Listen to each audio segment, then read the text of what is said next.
For you guys who are tuning in now, what we're talking about is we've done in our local neighborhood Black History Month music session for the local colleges. And what happened to us last year was quite interesting actually. We had it was a black guy, wasn't it? We had a black guy come up to us and ask us for Black History Month to play some Justin Bieber. Now for you guys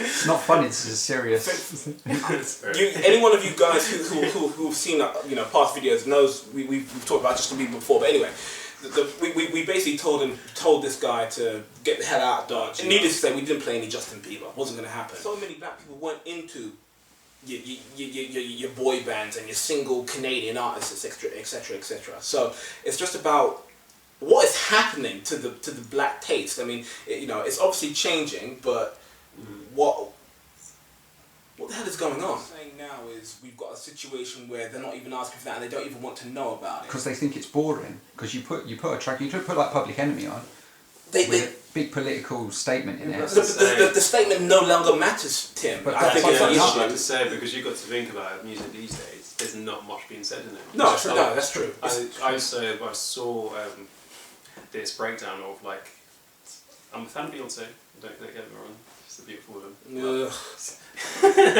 But there's a song Who Runs the World, Girls. You didn't like that? No, let me get to this. Okay. It had a list of how many writers, how many producers, and all the creators that worked on it. The list was quite long. And you got to think the majority of the lyrics in the song is Who Runs the World, Girls. And it took, I think it's over 12 people it took them to write those lyrics. Whereas when you go back in the day, when they was actually talking about something, like your Tupac, your Biggies, you know, even if you're going into... They were writing them themselves. And a lot of people like listen to Justin Bieber, Will I Am, who's literally not even saying any words, saying boom boom pow and whatever. Really?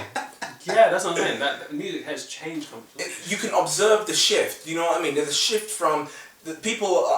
It's like what Ben says. It's not about content anymore. The stuff is empty. It's devoid of substance. A lot of it. Yeah. Black music and any other music that you can think of. Okay, and the youth aren't interested, because when you grow up, you don't think, let me go back and see what was there before I was born, or what was there 10 years ago. You just listen to what's out now. 16, 17 and 18 year olds coming up now, they like Gangnam Style and all this stuff. Rubbish. That's a perfect example of it, because Gangnam Style, it means nothing. It doesn't mean anything. No one wants to hear. No one wants to hear Tupac.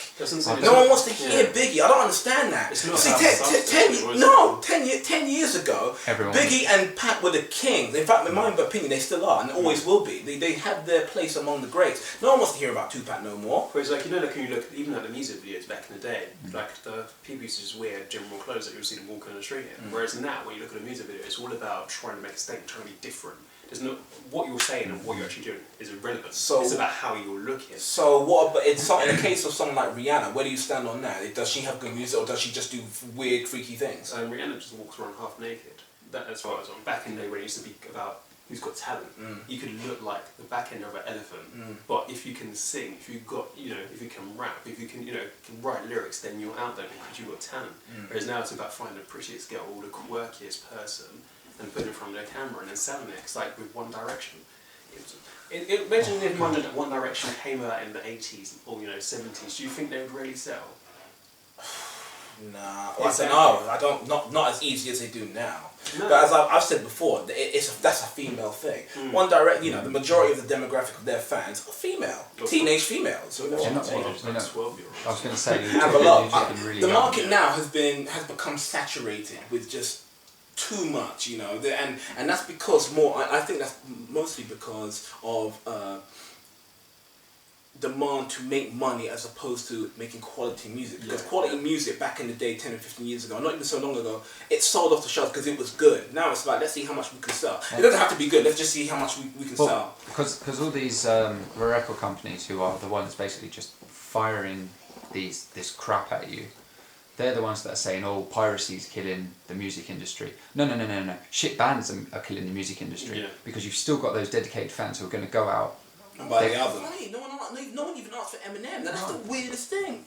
Eminem Eminem's music is still Black History Month oriented music because of where it comes from and what inspired him and what he says. The content in his stuff as well. Yeah. Okay, some of the stuff is you know, humorous and you know, but there's messages in there. That's true, and no one asked for it. I think even with Eminem, even though his stuff is still relevant, people still see that as old school because he's from an era when he actually talked about something.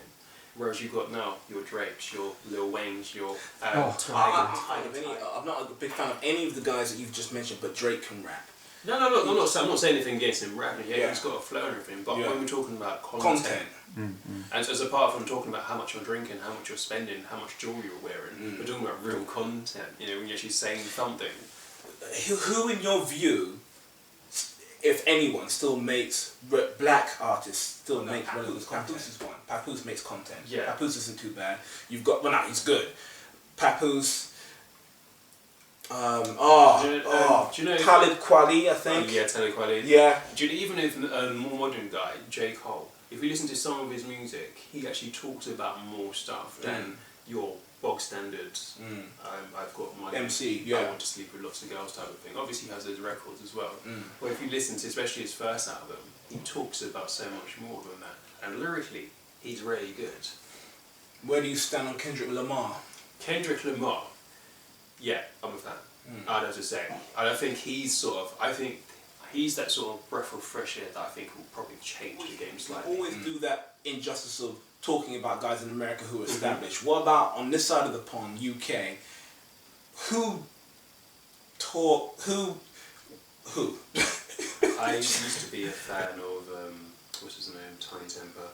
Not no more. Then I heard his Trampoline with 2 Chainz? That was terrible. Yeah, absolutely I heard that. Terrible shit. And I had to turn the TV off. Wouldn't wipe my ass with the liner notes of that. I heard terrible. That. I was like, why? No, I'm sorry. It was trash. It was bad. Trampoline was bad. But I knew it would sell. Yeah, it was. But that's the point. To be fair, for me personally, I would love to look back on my sort of like catalogue of work and be proud of it. Even if I didn't sell as much as, you know, the next guy, as long as I can look back and say, you know what, I'm proud of every single piece of work I've done, no matter how small, if it only sold, you know, a few copies, only made a certain amount of money on it, that I'll refer that and having loads of money in it and looking back and like, wow, you know, that was bad. that's for me personally, because my work is a reflection of me. When Tiny dropped his first album, I loved it. I loved the sound of Past Out. In our view are greats. Their names will live on forever. Pioneers. The pioneers. Yeah. And you blink, 5, 10, 15 years goes by and you got people saying, who's this? It's like, but prime example, I know everyone wants to have a good opinion about this, Michael Jackson. No, it is black music, okay? Michael Jackson. Who you ask, everyone likes at least 2 or 3 tracks from Michael Jackson, at least. The guy has a career spanning 40 years, okay? May he rest in peace. So, my thing is, right, pick something. We have all this from Michael Jackson. I don't really like Michael Jackson. What do you mean? What are you talking about? What do you mean you don't like him? You tell me in his black era, in his white era, there's not one song that you like. What are you talking about? I don't think, for me I don't understand that, because even if, no matter what your music taste is, his music genre sort of crosses over so much that you must, out of all the music he has, you must find at least one track that you like. The man's got a huge catalogue. There used to be black music out there that transcended even genre and everything else that everyone liked. Problems like Bob Marley. No one asked for Bob Marley. No one asked for Bob Marley. No one. We had to play it. And then they were like, One Love. But, you know, the guy who introduced reggae to mainstream. Yeah. And no one, you know, here we are 30 years later, and these young kids, their parents would love Bob Marley, and they love it now that we play it. But in terms of appreciating what it actually says and what it, you know, and the message, it's meh. There's pressure from labels to sell. Yeah, but the guys who are really out and doing stuff that's got substance are the ones who are independent now, because the labels want stuff that sells. They don't want stuff that's, you know, and the stuff that sells is stuff that sells, and there is nothing real about it. For me, that was 03. That was probably the golden age. No, it was. It was a golden year for black music. You think about you look back at all the albums that were out. You had that Hey Ya Outkast album at the time. You had DMX coming out. Sean Paul was just dropping his thing around that time. We've mentioned all those other albums. 50 dropped his album. That was a dope album. But you know, Get Rich or Die Trying. I swear Jay-Z, he dropped the Black album around that time. You know, it was a golden year for black music. You had so much, a plethora of just, you know, variety and really cool sounding music. Sure. Snoop Dogg's Paid the Cost to Be the Boss. That was an 03. Everyone is talking about one of a few people. It'll be Drake or it'll be Lil Wayne. And if you're not into one of those two, you're lost. The one that Magna Carta, the Holy Grail. Have you heard it? What did you reckon about that? I haven't heard it, so I don't know. I can't make a comment. To be fair, I actually really liked that. Okay. I really liked it. It's different from anything I've heard him do before. I'm a fan. But to be fair, I'm slightly biased because I am a huge Jay-Z fan. So. What about Yeezus? I heard one track of it and decided not to listen to the rest of the album. I was seeing so many sort of like comments about it and people writing about it in the news saying, oh, it's amazing. I saw an interview recently with Kanye West where the guy was like, oh, that was genius. I was like, that's the same thing. I heard that, I said genius, and I was like, what? I was like, I think Kanye's got to the point where he's so full of his own genius that he just doesn't do anything. Doesn't know what to do. Doesn't know what he does. He does everything because he. But that album, well, I don't know the album. The single I heard. I was going to say, was it a single was it a single off it, or was it just a random track? It was just a random track off it. Right. And I listened to it, but that track for me was so terrible that I didn't listen to it anymore. And I recently heard Black Skinhead. And I watched the video and I saw, like, in the moment you watch something that's so bad, you like. You think, how does it get released? Yeah, and it's just like. Because it'll make money. It makes money. But you think, why? I don't know. That I can't answer. But the thing that upsets me about it is with Kanye first came out, when his first album, I was like, wow. Yeah. His second album, I was like, wow. Yeah. You know? The third and fourth one weren't even that bad actually either. Exactly. They weren't bad. But you know, it was what was the first album? College Dropout. That's what. As a rapper, he's never been fantastic. But the beats were dope. But now, I don't know what's happened. But I must admit, I switched off after the fourth album because I just thought this guy, he's doing my head in. He's just the stuff that he's talking. What's he talking about? That's what I'm saying.